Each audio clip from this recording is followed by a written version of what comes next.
살 날 얼마 남지 않은 노인네가 집이 왜 필요해요? 천년만년 살 곳도 아니면서. 왜 그렇게 고집을 부리세요? 자식들만 고생하게. 70년을 넘게 건강히 살아온 이 몸이 맨손으로 시작해서 500억 재산을 일군 제가 하루아침에 치매 환자로 내몰려 요양원에 갇혔습니다. 하지만 여러분, 저는 아직 죽지 않았습니다. 이 분노가, 이 치욕이, 이 억울함이 저를 살려두고 있었거든요. 저는 제 인생에서 가장 치욕스러웠던 기억을 이야기하려고 합니다. 과연 이 배신의 끝이 어떻게 될까요? 안녕하세요. 제 이름은 김진수입니다. 올해 77입니다. 제 이야기를 들으시기 전에 구독과 좋아요를 눌러주시면 제게 큰 힘이 됩니다. 그럼 제 이야기를 들려드리겠습니다. 45년 전, 저는 제 첫 치킨집 문을 열었습니다. 아내 순영이가 불안해했지만 저는 확신이 있었습니다. 건설 현장에서 닥치는 대로 일하며 모은 돈 전부를 털어서 연 가게였거든요. 매일 새벽 6시에 일어나 재료 준비하고 밤 12시까지 장사했습니다. 우리 가족을 위해서라면 뭐든 할 수 있었거든요. 다행히 장사가 잘 됐습니다. 치킨집이 잘 되면서 옆 동네에도 가게를 열었습니다.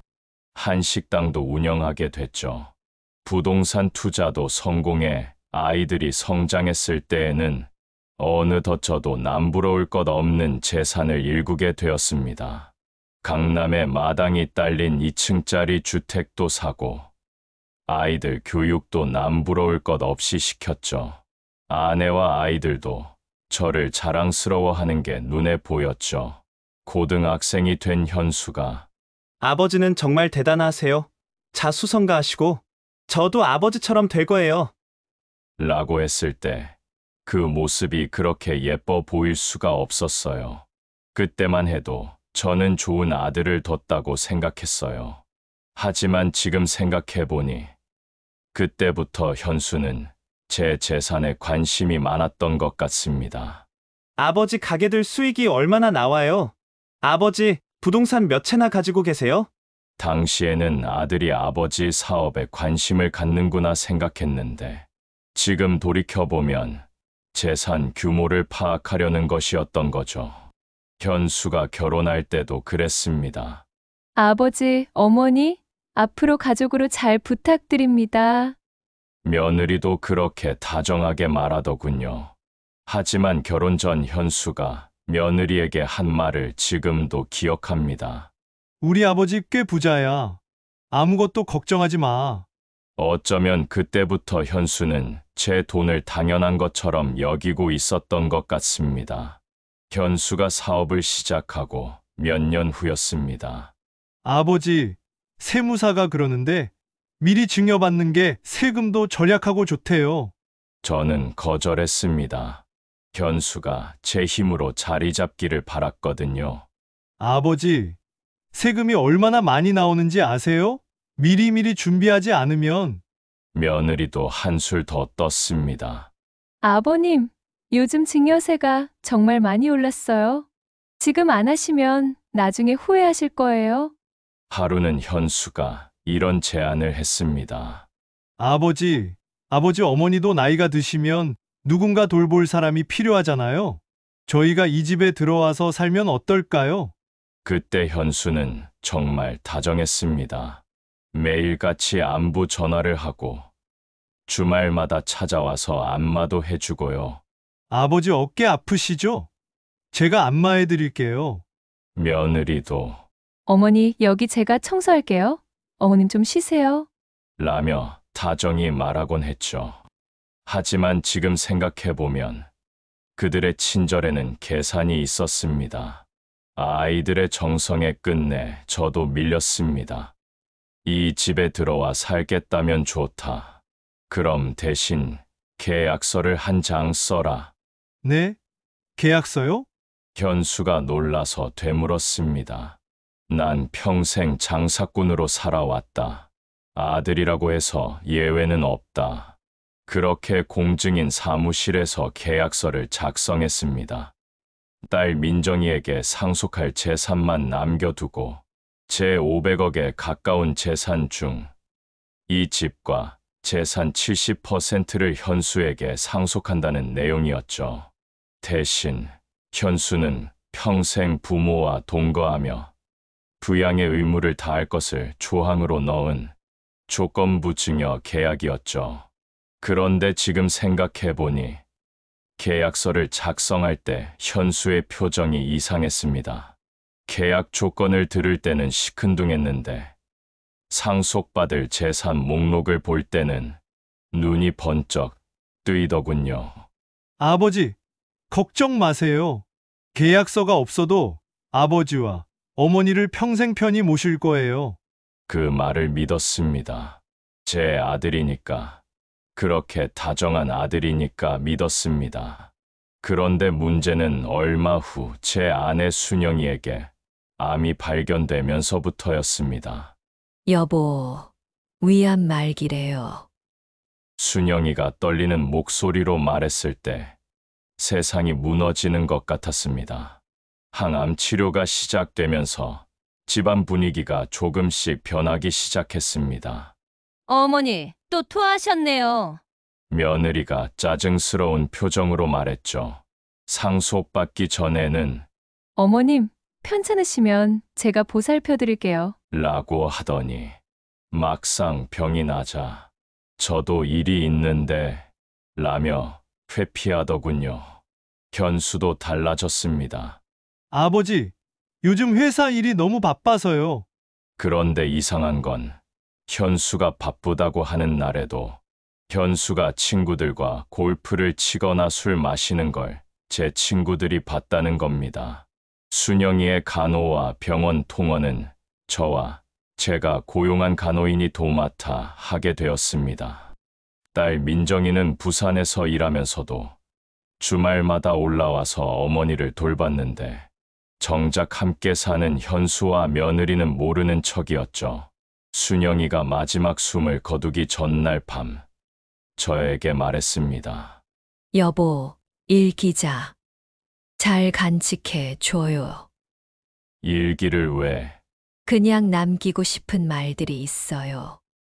그리고 여보, 몸 조심하세요. 그리고 현수를 너무 믿지 마세요. 무슨 소리야? 제가 느끼는 게 틀렸으면 좋겠지만 조심하세요. 그때 순영이가 더 하려던 말이 있었습니다. 현수가 병원에서 며느리와 이상한 얘기를 하는 걸 들었어요. 제가 잠든 줄 알고. 뭔 얘기? 아니에요. 제가 잘못 들었을 거예요. 그때는 무슨 말인지 몰랐습니다. 하지만 지금 생각해보니 순영이는 모든 걸 알고 있었던 거예요. 순영이의 장례를 치르고 난 바로 그 다음 날이었습니다. 아내를 먼저 보내고 허탈한 마음으로 있는데 아들 놈이 그러더군요. 아버지, 이제 혼자 이 큰 집에서 뭘 하실 거예요?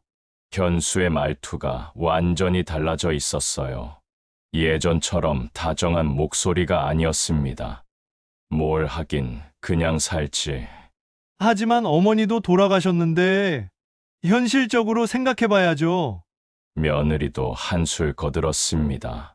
아버님, 이 집은 이제 저희한테 맡기시고, 아버님은 이제 편히 지내세요. 그런데 편히 지내세요라는 말 뒤에 숨은 뜻이 있었습니다. 며느리가 집 안을 돌아보며 이런 말을 하더군요. 여기 리모델링 하면 정말 좋을 것 같은데요. 이 방은 서재로 쓰면 어떨까요?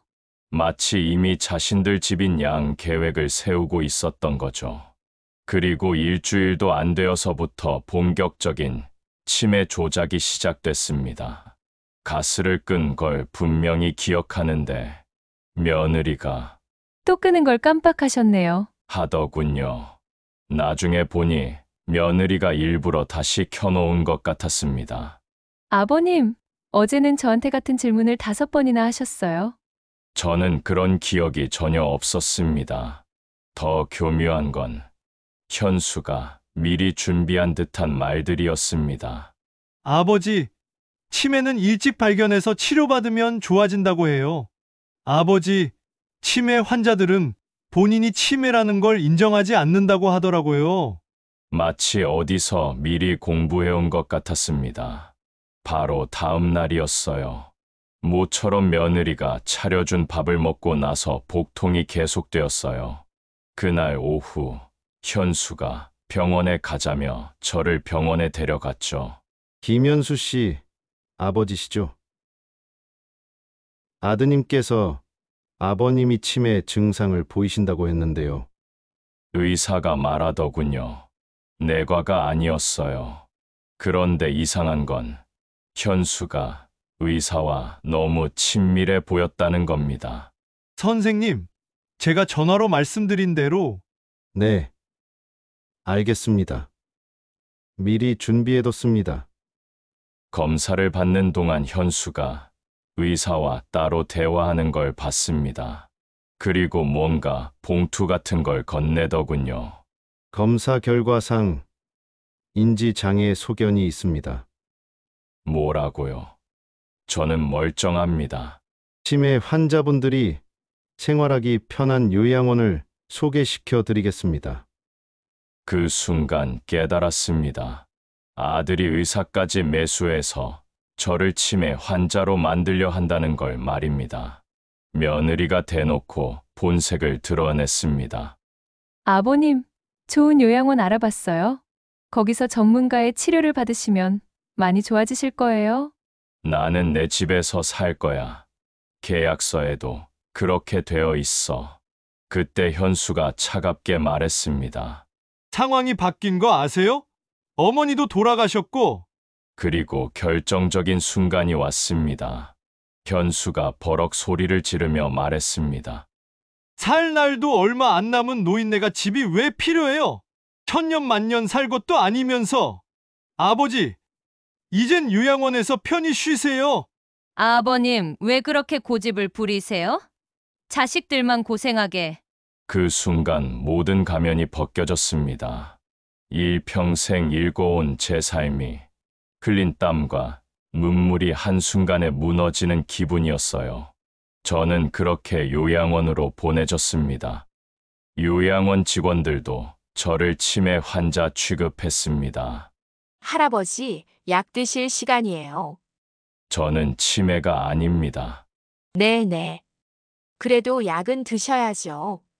억울했습니다. 분했습니다. 하지만 어떻게 할 도리가 없었어요. 밤마다 생각했습니다. 순영이 말이 맞았구나. 현수를 믿지 말라고 했는데. 두고 보자. 내가 여기서 나가기만 하면 너희들을 그대로 둘 것 같으냐. 요양원에 오고 셋째 날, 드디어 전화 통화가 허락되었어요. 딸 민정이에게 전화해 말했습니다. 네 오빠한테는 비밀로 하고 되도록 빨리 여기로 날 데리러 와라. 그리고 반드시 변호사를 한 명 데리고 와. 다음 날 민정이가 변호사를 대동하고 면회를 왔습니다. 아버지, 민정아, 아버지, 이게 어떻게 된 거예요? 민정아, 나는 멀쩡해. 저는 그동안 있었던 모든 일을 딸에게 털어놓았습니다. 상속받기 전후에 달라진 태도, 어머니 병원에 오지 않던 일, 조작된 치매 진단, 그리고 강제 요양원 입소까지 모든 걸 말했어요. 아버지, 정말이에요? 못 믿어오면 다른 병원에 가서 진단받아도 좋다. 나는 치매가 아냐. 정말이야. 네, 어머니도 돌아가기 전에 현수를 조심하라고 했어. 민정이의 얼굴이 굳어졌습니다. 아버지, 전 아버지를 믿어요. 일단 여기서 나가요.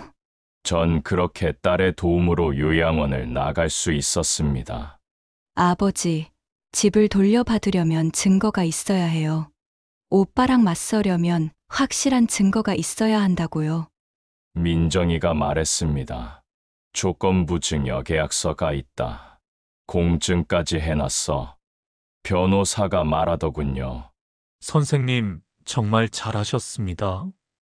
공증까지 받는 경우는 흔치 않은데 정말 현명하십니다. 그 순간 계약서가 있는 것이 어찌나 다행스럽던지요. 그리고 그때 저는 기억이 났습니다. 순영이가 남긴 일기장 말입니다. 네 엄마의 일기장에 뭔가 남겨져 있을지 모른다. 아버지, 어머니 일기장이 어디 있어요? 집 안방 서랍에 있을 거야. 네, 어머니가 아끼던 자개 상자 안에 말이야. 그럼 제가 몰래 가져올게요. 오빠 몰래요. 며칠 후 민정이가 다시 왔습니다. 손에는 어머니의 낡은 일기장이 들려 있었어요. 아버지, 이거 맞죠? 집 비밀번호가 바뀌지 않은 게 얼마나 다행이었는지 몰라요. 그 일기장을 보는 순간 눈물이 났습니다. 아내의 마지막 흔적이었거든요. 민정아, 읽어봐. 민정이가 일기장을 펼쳤습니다. 병원에 입원해서도 쓰던 일기장이었습니다. 민정이가 일기장을 펼쳤을 때 충격적인 내용이 적혀 있었습니다. 손이 떨려서 삐뚤빼뚤한 글씨였습니다. 현수와 며느리가 하는 말을 들었다. 내가 자고 있다고 생각했는지 내 앞에서 현수가 말했다. 얼마나 걸릴 것 같아. 이왕 가실 거면 빨리 좀 가시지라고. 며느리도 내 귓가에 대고 언제까지 버티실 거예요? 어머니라고 한다. 또 내 남편에 관해 하는 말을 들었다. 어머니 돌아가시면 아버지를 바로 요양원 보내자. 치매 있다고 하고, 혹시 아버지가 반발하면 치매 환자로 몰면 돼. 병원에도 미리 얘기해놨어. 아버지, 이게 진짜예요? 어떻게 이런... 민정이가 떨리는 목소리로 물었습니다. 그래, 내 어머니가 마지막에 현수를 조심하라고 한 게 이 뜻이었구나. 그래, 모든 게 다 계획적이었던 거야. 처음부터 다. 그 순간 저는 결심했습니다. 민정아, 이제 내 오빠와 끝장을 내야겠어. 용서할 수가 없구나. 죽기 직전 병원에서 순영이가 겪었을 고통과 비참함을 생각하니 참을 수가 없었어요. 재판 준비가 시작되기 전에 현수에게도 제가 요양원을 나왔다는 소식이 전해진 모양이었어요. 여러 번 전화가 왔지만 저는 받지 않았습니다. 문자도 왔어요. 아버지, 왜 요양원에서 나오셨어요? 위험해요. 아버지, 전화 좀 받으세요. 걱정돼요. 아버지, 민정이가 아버지를 꼬드긴 거죠. 속지 마세요. 마지막 문자는 정말 가관이었어요. 아버지, 몇 달치 요양원 비용도 제가 다 냈는데 멋대로 이러시면 안 되죠. 어디 재판장에서 두고 보자. 그런 마음으로 버텼습니다. 드디어 그날이 왔습니다. 조건부 증여 무효 확인 소송이 시작된 거죠. 현수는 법정에서 저를 보더니 깜짝 놀라는 척하며 말했습니다. 아버지가 왜 여기에? 내가 나를 치매 환자로 만들어서 요양원에 가뒀는데 왜 나왔냐 이 말이냐. 아버지, 치매시잖아요. 저희 아버지는 법정에 나오실 상태가 아니에요. 저희 측 변호사가 말하였습니다. 원고 측에서는 원고의 인지 능력에 아무런 문제가 없다는 진단서를 이미 제출하였습니다. 복수의 의료기관에서 이미 검증받은 사실입니다. 또한 이것이 공증된 조건부 증여 계약서입니다. 계약서를 읽어주는 순간 방청석이 술렁였습니다. 증여자인 아버지와 그 배우자인 어머니를 평생 부양하며 동거할 것. 이 조건을 위반할 시 증여는 무효로 한다. 계약서에는 평생 부양이라고 명시되어 있습니다. 피고는 어머니 생전에도 부양 의무를 다하지 않았고 어머니 사후에는 아버지마저 요양원에 버렸습니다. 그때 변호사가 비장의 카드를 꺼냈습니다. 이것은 고인이 된 피고인의 어머니의 일기장입니다. 변호사가 일기 내용을 읽기 시작했습니다. 2월 11일 항암 때문에 또 토하고 말았다. 며느리가 대놓고 면박을 준다. 2월 14일 아이들이 나를 짐덩어리 취급한다. 집에 들어오기 전엔 그렇게 살갑게 대하더니 이제 와선 모른 척한다. 방청석에서 한숨 소리가 들렸습니다. 현수의 얼굴이 창백해졌습니다. 다음은 고인께서 병원에 입원해 계시던 때의 일기입니다. 3월 16일 현수가 병원에 거의 오지 않는다. 항암 치료로 힘든데 아들 얼굴 보기가 하늘의 별 따기다. 4월 13일 오늘 병원에서 현수와 며느리가 하는 말을 들었다. 내가 자고 있다 생각했는지 내 앞에서 현수가 말했다. 얼마나 걸릴 것 같아? 이왕 가실 거면 빨리 좀 가시지라고. 며느리도 내 귓가에 대고 언제까지 버티실 거예요? 어머니라고. 이게 자식들이 할 말인가? 또 현수가 말했다. 어머니 돌아가시면 아버지를 바로 요양원 보내자. 치매 있다고 하고.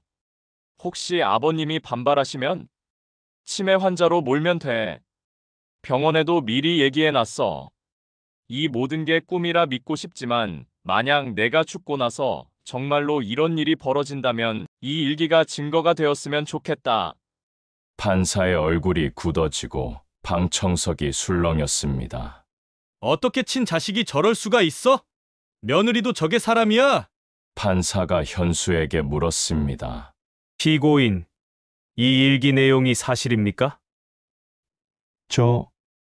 저는 병든 어머니를 방치하고 정정한 아버지를 요양원에 강제 입원시킨 것이 사실입니까? 아니, 저는 그게 계약서에 명시된 평생 부양 의무를 이행했습니까? 자신을 길러준 어머니가 빨리 죽기를 바라며 어머니가 돌아가시자마자 멀쩡한 아버지를 치매로 몰아서 요양원에 버리는 게 사람으로서 할 도리입니까? 현수가 대답하지 못했습니다. 판결날이 왔습니다. 법정이 숙연해졌습니다. 본 법원은 다음과 같이 판결합니다. 피고 김현수는 조건부 증여 계약의 핵심 조건인 평생 부양 의무를 명백히 위반하였습니다. 현수의 얼굴이 창백해졌습니다. 특히 허위로 치매 진단을 조작하여 원고를 요양원에 강제 입소시킨 행위는 심각한 노인 학대에 해당합니다. 따라서 해당 증여계약은 무효이며 모든 재산은 원고 김진수 씨에게 즉시 반환할 것을 명합니다. 방청석에서 탄성이 터져나왔습니다. 민정이가 눈물을 흘리며 제 손을 잡았습니다. 재판이 끝나자마자 현수가 찾아왔습니다. 현수가 무릎을 꿇으며 애원했습니다. 아버지, 제발 한 번만 저희에게 기회를 주세요. 저는 천천히 아들을 내려다봤습니다. 현수야, 내가 내게 한 말 기억하느냐? 살 날도 얼마 안 남은 노인네가 집이 왜 필요하냐고 했지. 맞다. 내 날은 얼마 남지 않았을지도 모른다. 하지만 그 남은 날들마저 너희의 탐욕에 짓밟히지는 않을 것이다. 앞으로 너희에게 남겨질 유산은 없을 것이다. 현수는 더 이상 변명하지 못하고 고개를 떨궜습니다. 며칠 후 저와 민정이는 되찾은 집에 도착했습니다. 거실 한가운데 아내 순영이의 영정이 모셔져 있었습니다. 저는 영정 앞에 무릎을 꿇고 앉았습니다. 여보, 드디어 해냈어. 내가 이겼어. 당신 말이 맞았어. 현수를 너무 믿었던 내가 바보였어. 이제야 알았어. 민정이가 옆에 앉으며 제 어깨에 손을 올렸습니다. 아버지, 어머니도 안도하고 계실 거예요. 판결 이후 현수의 사업은 급속히 무너지기 시작했습니다. 거래처들이 하나둘 발을 빼기 시작했습니다. 부모를 그렇게 대하는 사람과는 더 이상 일할 수 없습니다. 투자자들도 마찬가지였습니다. 신뢰가 무너진 사업가에게 누가 돈을 맡기겠습니까? 몇 달 만에 현수의 사업은 완전히 망했습니다. 그들은 작은 원룸으로 이사를 가야 했습니다. 현수가 여러 차례 저를 찾아왔지만 저는 문조차 열어주지 않았습니다. 저는 결단을 내렸습니다. 너무 많은 상처가 밴 이 집을 정리하기로 했습니다.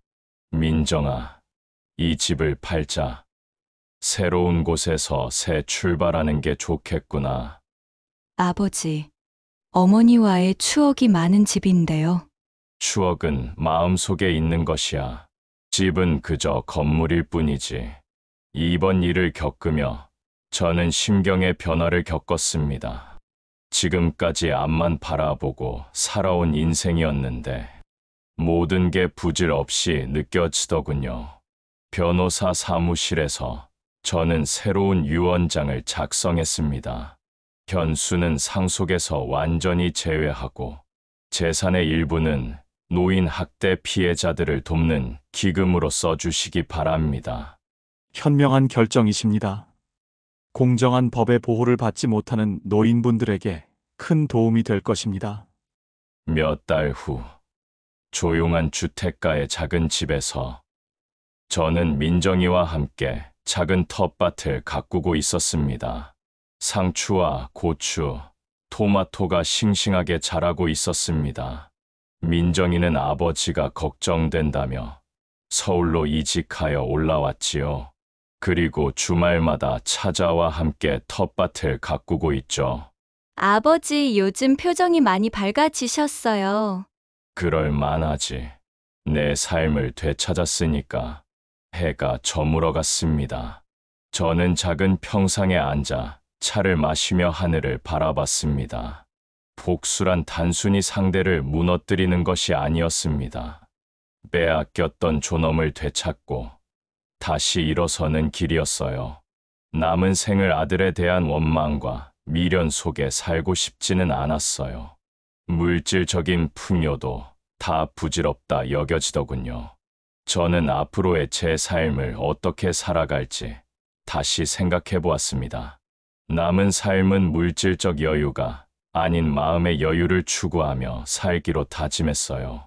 창가에 노인 순영이의 사진이 석양빛에 따스하게 빛났습니다. 저는 미소를 지으며 그 사진을 바라봤습니다. 여러분도 저처럼 자식 때문에 속이 상한 일이 있으신지요? 저는 아직 아들을 용서하지 않았습니다. 아니, 앞으로도 용서할 수는 없을 것입니다. 하지만 그 미움과 원망 때문에 제 삶을 망치지는 않을 것입니다. 여러분, 아무리 믿는 자식이라도 상속 문제만큼은 신중하시기 바랍니다. 교도는 조건이나 계약으로 하는 것이 아니지만 때로는 그런 장치가 필요할 때도 있다는 것을 새삼 깨달았습니다. 저와 같은 일을 겪는 분들이 없기를 바라며 제 이야기를 여기서 마치겠습니다. 구독과 좋아요는 제게 큰 힘이 됩니다. 끝까지 들어주셔서 감사합니다.